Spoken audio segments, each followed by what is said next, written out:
पाक की तिलावत किया करती हो। अल्लाह अल्लाह। अब आका हुसैन ने कहा था कि मेरी वालदा, लेकिन सुन ले, एक वक्त ऐसा आएगा कि तेरा बेटा भी कुरान पढ़ेगा। सुभान अल्लाह, तेरा बेटा कुरान पढ़ेगा। कहा कि बाप बेटा, तो इसमें कहने की क्या बात है। पूरी दुनिया के मुसलमान जितने हैं, जितने मेरे जो कि मेरे मानने वाले हैं, मेरे जो तेरे नाना जान की उम्मती है, सब कुरान की तिलावत किया करते हैं। जवाब देते हैं कि मेरी वालदा सुन ले, उनका कुरान पढ़ना अलग होगा और मेरा कुरान पढ़ना अलग होगा। तब माँ ने कहा था कि बेटा, क्या हजरत अली से खूबसूरत कुरान पढ़ोगे? जवाब देते हैं हाँ, उनसे भी खूबसूरत कुरान पढ़ूंगा। क्या उमर से खूबसूरत कुरान पढ़ोगे? कहा उनसे भी खूबसूरत कुरान पढ़ूंगा। कहा कि ये बताओ, तुम जो है कि सहाबियों से बेहतर कुरान पढ़ोगे? कहा उनसे भी खूबसूरत कुरान पढ़ूंगा। अब उस दिन को मैं याद करता रहा, देखता रहा और इस चीज पे ध्यान दौड़ाता रहा कि यार आका हुसैन की जिंदगी 10 साल की हो गई, लेकिन वो कुरान की आवाजें नहीं मिली है। 15 साल हो गए हैं, लेकिन आवाज नहीं आ रही है। 20 साल की जिंदगी हो गई, आका हुसैन वो तिलावत नहीं किया है।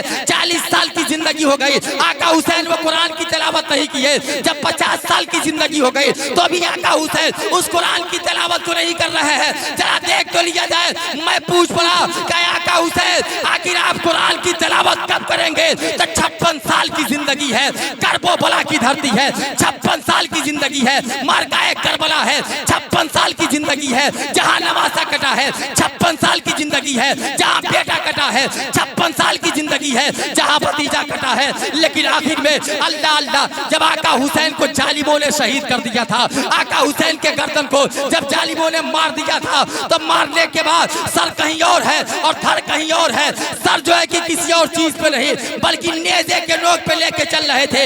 आगे आगे सरे हुसैन को लेके चल रहे थे, और सरे हुसैन को जब लेके चले थे, इंशाअल्लाह मजमे में इनकलाब पैदा नहीं हुआ। तो फिर कहना अल्लाहू अकबर, सर कहीं और है और जिस्म कहीं और है। जब नेज़े पे लेके चल रहे थे, चलने के बाद किसी ने कान लगा के सुना, तो क्या सुना था कि कुर्बान जाइए, कटे सर से और जबान से आवाज आ रही है। तो अपने बाप को याद नहीं कर रहे हैं, बल्कि आका हुसैन अल्लाह अल्लाह, कटे सर से जो आवाज आ रही थी, मुकद्दस कुरान पाक की तिलावत की आ रही थी, मुकद्दस कुरान पाक की तिलावत की आ रही थी। अब बात समझ में आ गई कि आका हुसैन, तेरा पढ़ना अलग है और मेरा पढ़ना अलग है। इसलिए कि हम पढ़ा करते हैं तो जिस्मानियत के साथ पढ़ा करते हैं, लेकिन आका हुसैन ने पढ़ा था तो जिसमें के अंदर जान न थी तो भी लब हिल रहे थे। तो मुकद्दस कुरान पाक की तिलावत हो रही है, कुरान पाक की तिलावत हो रही है। जरा एक चीज बताइए, आज का दुनिया के अंदर कोई ऐसा है कि रूह निकल गई हो और वो इंसान कुरान पढ़े? जा रहे हैं क्या बाबू? जा रहे हैं क्या बाबू?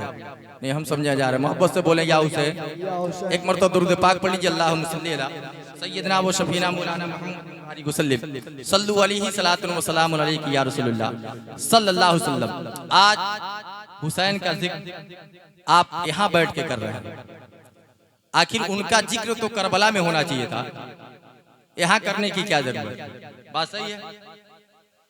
अरे ये जो भी लड़ाइयाँ हुई तो करबला के अंदर हुई, लोग शहीद वहां हुए, लेकिन तस्करा यहाँ किया जा रहा है, जिक्र पूरे गलियों के अंदर किया जा रहा है। मुल्क हिंदुस्तान से लेके, पाकिस्तान से लेके, ईरान से लेके, अफगानिस्तान से लेके, जहां चले जाइए आका हुसैन का नाम लिया जा रहा है। सुभान अल्लाह। और नौजवान तो बड़ी खुशम खुर्रा के साथ नाम ले रहा, ढोल और ताशे बजा के समझता है कि हम बहुत बड़े हुसैनी है। ये आपके हुसैनी होने की पहचान नहीं है। हमें क्या करना चाहिए? बड़ा अच्छा काम यहाँ कमेटी के लोगों ने किया, जो हर साल इस जो कि मिलाद मुस्तफ़ा और शहीद आदम कॉन्फ्रेंस के नाम से जो इनेकाद करते हैं जलसे का, बहुत नेक काम आप किया करते हैं। इसलिए किसी शायर ने कहा है कि कत्ले हुसैन असल में मर गए यजीद है, इस्लाम जिंदा होता है हर करबला के बाद। आओ आगे बढ़ो। एक चीज मैं आपको बताता हूँ, हजरात, आखिर हुसैन का जिक्र आज यहाँ क्यों किया जा रहा है? ये जिक्र तो करबला के अंदर करना चाहिए, ये जिक्र तो इराक के धरती तक महदूद होनी चाहिए। इसलिए कि हम मरते यहाँ हैं तो हमारा तस्करा यहीं के लोग किया करते हैं, न कि सऊदी के लोग करते हैं, न बंबई के लोग करते हैं, न दिल्ली के लोग किया करते हैं। लेकिन आका हुसैन को जालिमों ने शहीद करबला के धरती पे किया था। जिक्र आज इनका किया जा रहा है, यहाँ किया जा रहा है, पूरे मुल्क के गोशे गोशे में किया जा रहा है। ताओ मिसाल के तौर पे मैं आपको बताते हुए चलो कि हजरात, एक शख्स है जिसका नाम मौलाना हारून है। मौलाना हारून साहब आपके गांव से निकले हैं, और निकलने के बाद बगल में जब गए हैं, जाने के बाद देख क्या रहे हैं कि एक तालाब है, और उस तालाब के किनारे एक बच्चा खेल रहा है, और वो बच्चा खेल रहा था, अनकरीब उसका पैर फिसलने ही वाला है, और जो है कि उस तालाब के अंदर गिरने ही वाला है। देख ही रहे हैं कि एक सेकंड भी नहीं लगा है, वो बच्चा बच्चा तालाब के अंदर गिर गया है। मौलाना हारून ने देखा और देख के कहा कि यार बच्चा बड़ा खूबसूरत है, बड़ा हसीनो जमील है, अगर इस बच्चे को बचाया ना गया तो इसके माँ के दिल को तकलीफ पहुंचेगी, अगर इसको बचाया नहीं गया तो इसके बाप का रो रो के बुरा हाल हो जाएगा, अगर ये बच्चा मर गया तो इसकी माँ दुनिया छोड़ के चली जाएगी। आओ देखो तो सही, अल्हम्दुलिल्लाह आपने अपने साइकिल बाइक मोटरसाइकिल को रोका है और रोकने के बाद फौरन दरिया के अंदर आपने छलांग लगाया है और लगा के उस बच्चे को निकाल के बाहर कर दिया है। और जैसे ही बच्चे को बाहर किया है फिर आप फिसलते हैं और फिसलने के बाद उसी के अंदर गिर जाते हैं। अनकरीब है कि ये दुनिया छोड़ बसते हैं और दुनिया छोड़ने के बाद अब ये दुनिया से चल बसते हैं। गोया कि अल्लाह अल्लाह वही बच्चा है जब कुछ बड़ा होता है, वही बच्चा है जब कुछ उसकी उम्र बढ़ती है और उम्र बढ़ने के बाद एक दिन पता लगाते लगाते इनके गांव में आया और आने के बाद कहा कि सुनो मैं फला का बेटा हूँ, लेकिन आज जी रहा हूँ तो एहसान किसी और का नहीं मौलाना हारून का है, इसलिए कि मैं डूब रहा था, बचाया उन्होंने है, मेरी जिंदगी तो बचा लिए लेकिन खुद वो गर्क होते गए। अब वही बच्चा है जब दिल्ली पहुंचा है, पहुंचने के बाद अल्लाह अल्लाह वो कह रहा है कि मेरी ये जिंदगी दिखाई दे रही है, ये एहसान किसी और का नहीं बल्कि मौलाना हारून का है। मुंबई पहुंचा है, मौलाना हारून का तस्करा कर रहा है, सऊदीया पहुंच रहा है,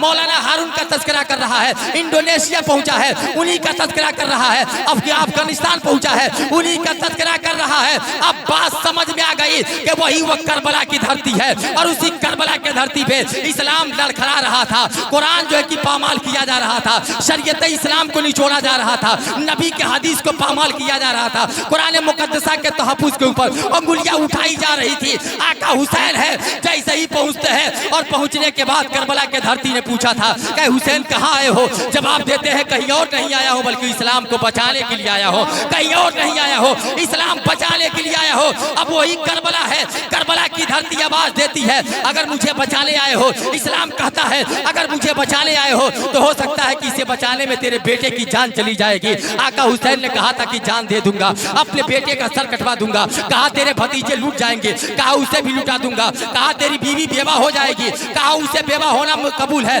कहा कि सुन लो तेरे बेटियों के और तेरे घर के कुंबा वालों के सरों से दुपट्टे को नोच लिया जाएगा, कहा वो भी मुझे बर्दाश्त है, कहा कि सब बर्दाश्त है, कहा कि सुन आखिर में ऐसा भी मौका आएगा कि तुझे भी ये जालिम हो सकता है कि तेरी भी खून ये मांगे, क्या तू इसे भी दे देगा? तब आका हुसैन ने कहा था कि सब कुछ दे दूंगा, आखिर में अगर मेरी जान की कुर्बानी इस्लाम मांगेगा तो अपनी जान की कुर्बानी तो दे सकता हो, लेकिन मजहब इस्लाम को झुकने नहीं दूंगा, मजहब इस्लाम को गिरने नहीं दूंगा, इस्लाम के शरीयत को पामाल नहीं होने दूंगा, कुरान की आयतों को मजाक नहीं उड़ाने दूंगा, नाला के हदीस को जो गलत तरीके से रावी करना चाहेगा उसे मैं बर्दाश्त नहीं कर सकता हूँ। अब बात समझ में आ गई, इस्लाम बचा है करबला के धरती पे, लेकिन इस्लाम भारत के अंदर आया है तस्करा हुसैन का हो रहा है, इस्लाम बंबई के अंदर आया है तस्करा हुसैन का हो रहा है, इस्लाम इंडोनेशिया पहुंचा है तस्करा हुसैन का हो रहा है, इस्लाम पाकिस्तान पहुंचा है तस्करा हुसैन का हो रहा है। इसलिए